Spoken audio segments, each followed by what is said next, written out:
வந்து சுடுகாடு, இன்னொன்று வந்து சிறைச்சாலை. நமக்கு முக்கியம் வந்து ஆரோக்கியம். இதை விட பெருசு எதுவும் கிடையாது. ஆரோக்கியத்துக்காக நம்ம மருத்துவமனைக்கு போகணும் இல்லைங்களா? மருத்துவமனைக்கு போனாதான் நம்ம உடம்புல என்ன இருக்குது எதா இருக்குது இதெல்லாம் தெரியும். அடுத்தது வந்து இதை விட பெரியது, அதை நம்ம போய் பார்க்கணும்னா மருத்துவமனைக்கு போகணும். அடுத்தது வந்து சிறைச்சாலை. சிறைச்சாலை வந்து சுதந்திரத்துக்கு விலை மதிப்பு உள்ளது. அதுக்கு வந்து நம்ம இருக்கணும்னா சிறைச்சாலை போனாதான் தெரியும் எல்லாருக்குமே.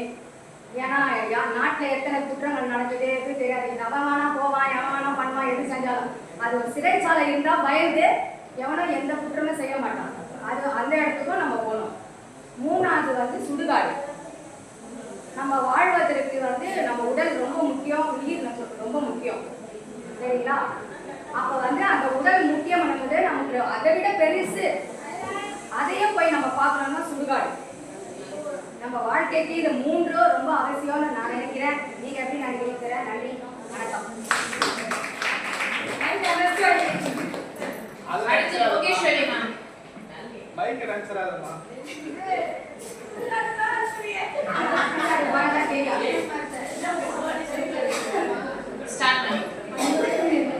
அனைவருக்கும் என் முதற்கண் வணக்கத்தை தெரிவித்துக் கொள்கிறேன்.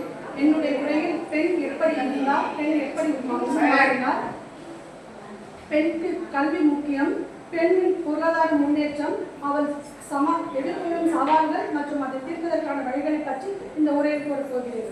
மங்கையராய் பிறப்பதற்கே மாதவம் செய்திகள் வேண்டுமம்மா என்ற கவிமணி வரிகளுக்கேற்ப பெண்கள் இன்று பல துறைகளில் சாதனை படைத்து வருகிறார்கள்.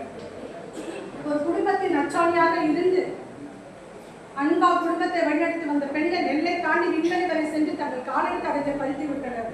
பொறுமைக்கு இலக்கணம் என்று சொல்லப்பட்ட பெண் இன்று துணிச்சலுக்கும் நிர்வாக திறமைக்கும் அடையாளமாக மாறிவிட்டனர். அறிவியலின் Marie Curie, Kalpana Chawla, Sunita Williams, Indira Gandhi, MS Subbulakshmi போன்ற நமக்கு எடுத்துக்காட்டியது ஒன்றே ஒன்றுதான். பெண்களால் முடியாதது எதுவும் இல்லை. பெண்களுக்கு கல்வி முக்கியம். ஏனென்றால் பெண் கல்வி கற்றால் ஒரு குடும்பமே கல்வி கற்றது என்ற பழமொழிக்கு ஏற்ப பெண்கள் கல்வி கற்பதன் மூலம் தன்னம்பிக்கையும் பொருளாதார சுயநலவையும் அடைய முடிகிறது. இதனால் தான் நம்முடைய தமிழக அரசாங்கம் பெண் கல்வியை முன்னிட்டு பல முன்னோடி திட்டங்களை அறிமுகப்படுத்தியுள்ளது. புதுமை பெண் திட்டம், மூவலூர் ராமாமிர்தம் திருமண உதவி திட்டம் போன்ற திட்டங்களை கல்வியின் முக்கியத்துவத்தை உணர்த்துவதற்காகவே அறிமுகப்படுத்தியது.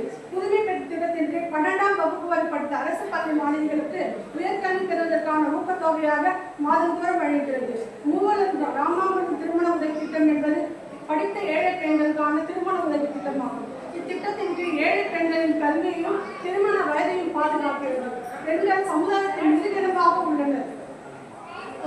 ஒரு பெண் சமுதாய முன்னேற்றத்திற்கும் குடும்ப வளர்ச்சிக்கும் ஒரு பெண்ணின் பொருளாதாரம் முக்கிய பங்காற்றுகிறது. எனவே தான் நம்முடைய தமிழக அரசாங்கம் பெண்கள் சமூகத்தோடு தொடர்ச்சியை ஏற்படுத்தி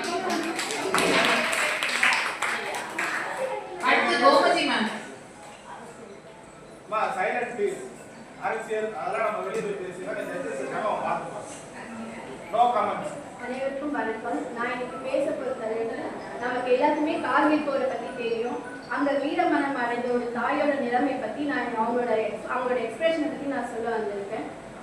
காதலுக்கு தடை சொல்ல கூடாது என்று ஒரு கட்டழகு பெட்டகத்தை துணை சேர்க்க களத்துக்கு ஏற்றதொரு கண்ணியிலமானை களம் சென்று திரும்பிய பின் மனமுடிக்க காத்திருந்தேன். அவனோ கலிர்களை பந்தாடி புறவிகளை பஞ்சாக்கி கையவர்களின் வாழ்முனையை நெஞ்சில் தாண்டி வானுலகம் சென்று விட்டான். கலிப் ஒரு பக்கம், கண்ணில் நீர் ஒரு பக்கம். களப்புகழ் பெற்ற மகனை வாழ்த்துகின்றேன். கருவில் சுமந்த தாயல்லவோ, அதனால் வாழுகின்றேன். தன் பிள்ளை வீரமரணம் அடைந்தாலும் தேசத்திற்காக உயிர் விட்டதை எனக்கு பெருமை கொள்ளும் தாயையும் தாய் நாட்டு பற்றையும் நாம் போற்றுவோம். ஜெய்ஹிந்த்.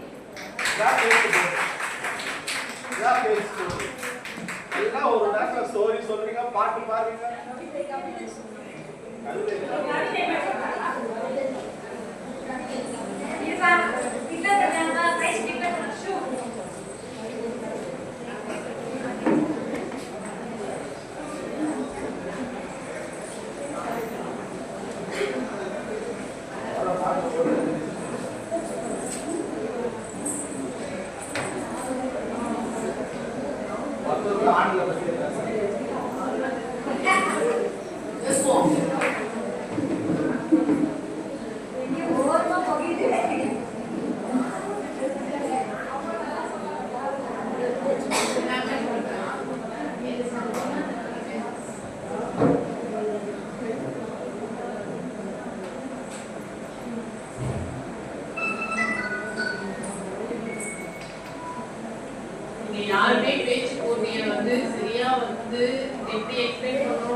Location madam. செகண்ட் பிரைஸ் வந்து R Bala. Third prize Gomathi.